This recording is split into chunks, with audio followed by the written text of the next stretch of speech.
Majelis Umum PBB akan menggelar rapat untuk membahas situasi Israel-Palestina yang kian memanas. Menteri Luar Negeri Indonesia Retno Marsudi dijadwalkan hadir dalam rapat tersebut. Kita sudah bergabung bersama dengan jurnalis VOA Virginia Gunawan dari Alexandria, Virginia, Amerika Serikat. Virginia, selamat pagi waktu Indonesia. Apa yang bisa Anda laporkan terkait dengan rencana kehadiran dari Menteri Luar Negeri Republik Indonesia di sidang umum PBB? Ya, Marvin dan pemirsa Metro TV, memang dari laporan yang disampaikan oleh koresponden VOA di PBB, Markas Besar PBB, mengkonfirmasi bahwa kehadiran Menteri Luar Negeri RI Retno Marsudi untuk rapat Majelis Umum PBB yang terkait Israel-Palestina pada hari Kamis pukul 10 pagi waktu New York itu akan terjadi. Rapat yang diajukan oleh Niger, oleh Republik Niger dalam kapasitasnya sebagai pimpinan organisasi kerjasama Islam dan juga oleh Aljazair sebagai pimpinan grup Arab, ini mendesak Presiden Majelis Umum PBB untuk membahas dua agenda. Yang pertama tentang situasi di Timur Tengah dan kedua yaitu pertanyaan-pertanyaan mengenai keadaan di Palestina. Rapat ini akan digelar secara publik dan ini menindaklanjuti sidang dari Dewan Keamanan PBB pada hari Minggu sebelumnya yang dinilai oleh beberapa analis tidak menghasilkan resolusi yang berarti untuk menyelesaikan masalah atau konflik yang terjadi antara Israel dan Palestina. Belum diketahui secara pasti bagaimana bentuk dari sidang umum ini akan dilakukan karena protokol kesehatan masih terus berlangsungkan di markas PBB yang juga masih berlaku. Selain itu, kalau misalnya kita lihat dari sidang majelis umum sebelumnya, sidang yang biasanya dipenuhi oleh negara anggota ini kali ini dipadatkan hingga hanya sekitar 50 perwakilan negara saja yang bisa masuk ke dalam ruangan sidang. Nah, apakah nanti sidang ini akan berlangsung hybrid, separuh fisik, separuh virtual, itu masih belum diketahui secara spesifiknya seperti apa. VOA juga sempat meminta konfirmasi dari perurusan tetap Republik Indonesia di kota New York, namun belum mendapatkan konfirmasi terkait jadwal resmi kunjungan dari Menteri Luar Negeri Republik Indonesia ini. Marvin.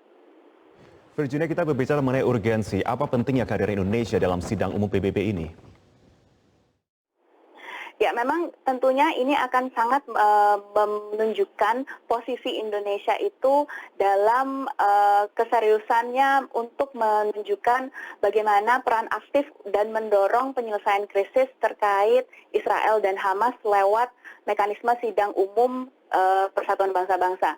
Indonesia yang masa keanggotaan Dewan Keamanannya itu berakhir pada tahun lalu, pada tahun 2020 lalu, itu masih tetap menjalin hubungan kerjasama dan berkomunikasi dengan baik, terutama dengan anggota Dewan Keamanan PBB saat ini seperti Vietnam, India, dan Norwegia. Nah, Norwegia sendiri adalah salah satu dari 3 negara yang mencetuskan untuk diadakannya rapat mendadak Dewan Keamanan PBB untuk membahas persoalan yang terjadi antara Israel dan Palestina saat ini. Selain pernyataan gabungan dari Presiden Joko Widodo dengan Malaysia dan juga Sultan Brunei Darussalam, keikutsertaan Indonesia dalam pertemuan tingkat menteri yang diadakan oleh organisasi Konferensi Islam minggu kemarin juga memberikan sinyal dan mengkomunikasikan bahwa memang Indonesia sangat serius terhadap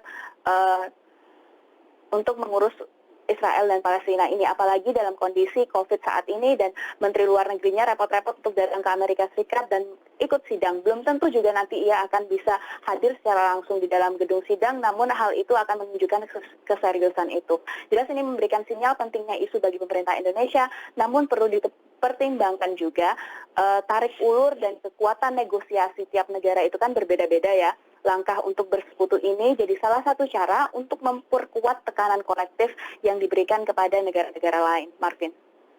Virginia, terakhir melihat effort tentunya dari Menlu yang datang ke New York untuk memberikan statement. Sembari kita lihat juga keanggotaan tidak tetap kita dalam DKPBB itu berakhir pada tahun lalu.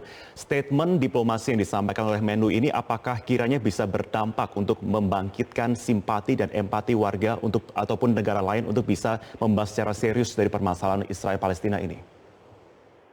Ya, ini seperti dari yang saya sampaikan bahwa ini ya dan tidak ya, karena akan memberikan secara kolektif memberikan satu tekanan, namun pada dasarnya untuk Dewan Keamanan PBB ataupun rapat-rapat yang dilakukan itu memang sangat jarang mencapai resolusi secara utuh. Tapi secara tidak langsung ini memberikan gambaran atau apa saja bagaimana setiap negara itu bertindak atau menanggapi kasus-kasus dari Israel Palestina ini, terutama kalau dalam sejarahnya dalam Dewan Keamanan PBB itu untuk kasus atau isu Israel Palestina jarang menghasilkan resolusi yang signifikan. Tapi dengan rapat terbuka ini bisa memberikan gambaran tentang posisi negara anggota PBB terkait isu-isu tersebut. Jadi memang secara spesifik mungkin secara spesifik dan secara secepat mungkin untuk menghasilkan jawaban yang signifikan mungkin belum tentu akan bisa diberikan, namun ini akan memberikan tekanan terutama bagi negara-negara yang saat ini mempunyai pandangan yang berbeda dari yang disampaikan oleh PBB. Marvin. Virginia Gunawan, jurnalis VOA, terima kasih sudah melaporkan.